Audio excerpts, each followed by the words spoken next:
we're back at the PDAC Mining Snap segment we have at PDAC, March 2014. It's Sunday, it's busy, and we have another busy person with us, Mr. Mickey Fulp, the Mercenary Geologist. How are you doing? I'm doing well, Sonny. Excellent. Thanks for coming here and being part of the segment today. I mean, you have a lot of great viewpoints. You've been in the industry for several years. You have a lot of experience. You're a geologist by background. You know what you're talking about for sure. So I wanted to pick your brain about, first of all, mercenarygeologist.com. Okay, I got to put the plug there. Yep. But I have to, we had a discussion lately, just regarding the state of the juniors and regulation. It's survival of the fittest, right? So, I want to put it into perspective. Of the T6V ventures from 2003 to 2013, we've seen over $35 billion in funds come in for private placements. Now, according to Kaiser, 721 of the 1,400 companies that he tracks on the exchange have only less than 200,000 in working capital. Now, of that, 600 trading less than 20 cents have a negative $1 billion in working capital. How did we get here? Well, we got here, I think part of it's the nature of our business. We raised $35 billion, but has there been $35 billion worth of metal produced during that period? Absolutely not. So this is much less than a zero-sum game. A lot of these companies are what I would call companies that exist solely to mine the stock market. Right. Now, you can turn that around and say, well, as investors, what we're really trying to do is mine the stock market. But we have to have some modicum of success within that, and we have had, but we have, in my opinion, way too many companies that are non-viable. In the bull market of 2009, 2010, after the economic crisis, everything got financed again, just as it had in 03, 04, 05, and so we've got, there's just not enough good projects in the world to support something on the order of 1,600 juniors. Right. In my opinion, a bunch of these companies need to go away. Yes, and well, that's why we have regulation. Like any industry, there's regulation. Now, regulation now how is it a hurdle for growth, or is it a hurdle for growth? Well, the Toronto Venture Exchange and the securities commissions, the various provincial securities commissions that are essentially the watchdogs over that exchange, have become increasingly regulatory and bureaucratic and expensive for companies to operate. And sorry, just to interject, there was a number that I came up with. Actually, there was an interview with Mark Redcliffe of Jordan Capital, and he was interviewed, and he made a very interesting comment that, for this year we had 74 proposals of change for regulation by national and provincial regulators, as opposed to 2007, I think there were only 24. So just to add on that point, sorry for introduction. Well, so we're in a bear market, and and the regulators have nothing to do because the market is so bad. We don't have a bunch of new listings, so they've got to stay busy, and we've seen that even with the increased scrutiny of 43101 reports that you get on their list and it looks like everybody's going to, and they're going to come after you because you've stated something a little bit wrong. So we see increasing bureaucracy, increasing regulation, increasing costs, especially on the legal end to run these companies. And so our market, which is arguably the most open and in the world, is becoming increasingly regulated, and I think that is to the detriment of not only the companies that should go away, but the good companies. We see increasing lowering of standards for raising money. This summer, until about August or September, you could raise money at a half a cent. Exactly. I have a list of 4 companies that raised somewhere that had 40 to 110 million shares issued at a half a cent. Wow. Well, that's not a viable company. You raise, you raise 40, or you put out 40 million shares at a half a cent. That's $200,000. That's just enough to keep the lights on and the legals fee paid and the filing fees for another less than a year. One of the biggest problems, we do not have a means of failure in this business. Companies keep getting thrown lifelines, and what they really need to do is fail, go bankrupt, become shells, and go into to dormancy, and that's Right. not happening. We had very few companies delisted last year, Right. and I think that is due to the relaxation of financing requirements. Right. All in all, I don't think that's good for the business, because it ends up being dilutive so much that all the companies can do is roll back and Right. start over again. Exactly. So let's talk about the role of the exchanges and the commissions. I mean, with what you're saying, I mean, it seems like there's also a kind of a disconnection or disconnect between both bodies. I mean, and the only reason I say that's because, for example, John McCoach, he was at the Cambridge conference last year doing a panel with John Kaiser, and he mentioned that one of the exemptions was the accredited investor exemption. Yeah, and right. they were looking at additional tools to improve it, so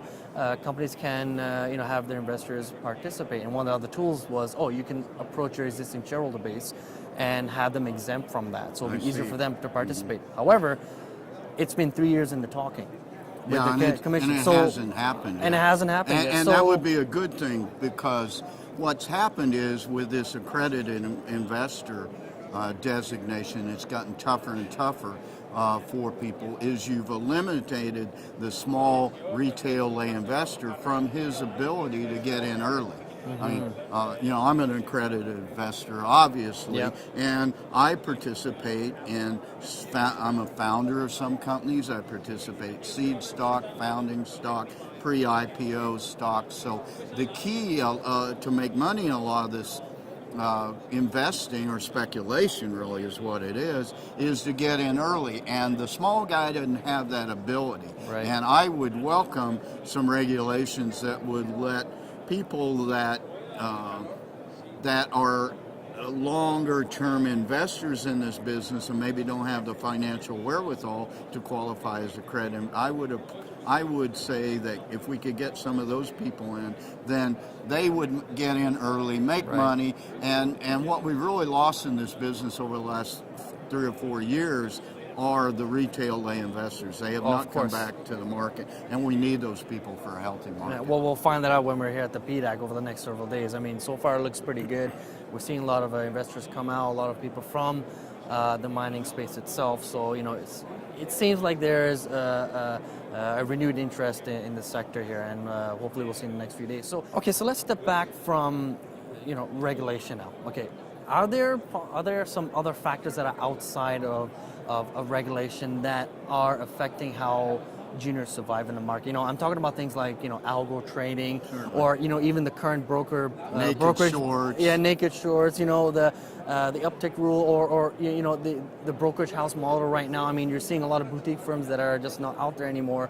All the banks are kind of withering out that junior spec market, so to speak. But are there any factors like that? Well, certainly there is. The list can go on and on. Yeah, of course. Algorithmic trading has certainly affected our market. John Kaiser is the expert on that, and I will defer to John on that, because it is much more complicated than I choose to get. I tend to be a generalist. We have the dark pools. With the institutions where we never see those big crosses, those big trades. That is completely outside the realm of what's going on. Sometimes I look at volumes and I see on the venture exchange, and I see a stock that's moved dramatically or something, and I have no idea what's going on. And it's some sort of dark pool trade that never sees the light of day. We've also we've got the banks coming in, and it's a bit of a nanny state phenomena. The banks coming in, trying to force people to do standard macroeconomic investing with the old idea of the RSP, the IRA, and mutual funds, and stay the course. Well, that's completely counter to the way our markets work. So we see this. We see the brokers increasingly marginalized in this business, where they have so many rules and regulations to follow. They have to be so careful in what they do. All their phone calls are recorded, and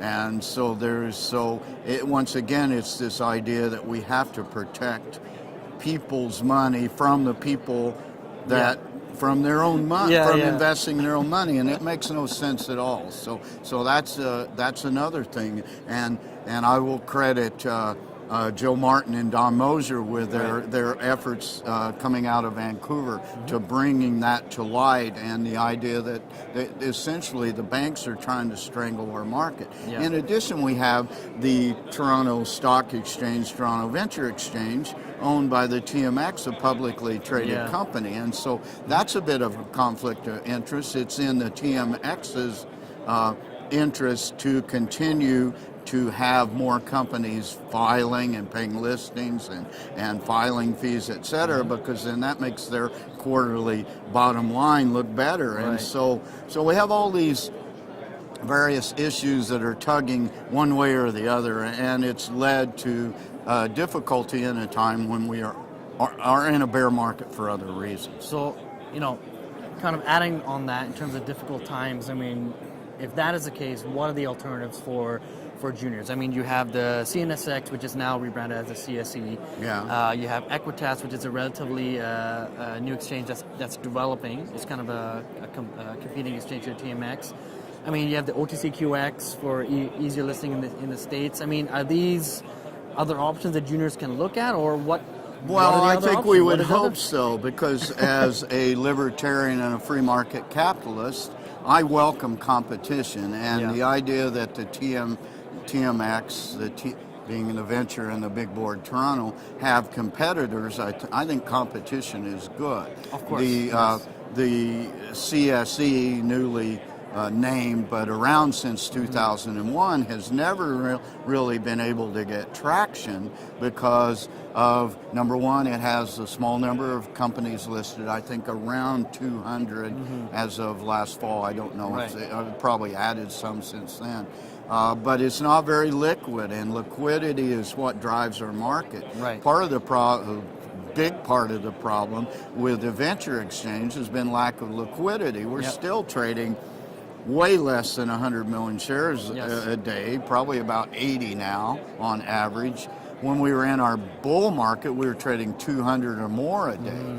So I welcome that competition. I question, they've got to get over the hump, and maybe with Ned Goodman taking an increasing role in the CSE, that one will. I think the OTCQX is absolutely irrelevant.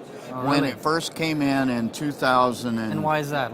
Nine. Well, it's just it's an alternative listing in the States. It's a bump above the OTC bulletin board, but it hasn't really done what the companies, and generally it was the good companies first that came into it and were able to be traded on, the good Canadian companies. Right. Now it is increasingly populated by more and more juniors, some of which are viable, some of which are not, but it does not seem to me to have done anything to help those companies. I know several of the companies I've covered in the past or currently cover have OTCQX listings, and it makes them a little easier for them to market in the States, but they don't seem to get any bump in their evaluations and their market capitalization. So I don't think it's probably a very important part of the whole trading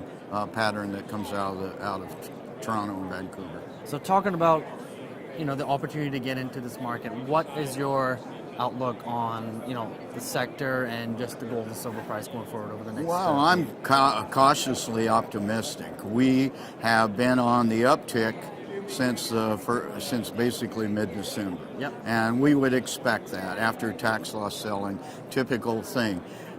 We hit an all-time high for 2013 on Friday. Yeah. But we've seen this happen before.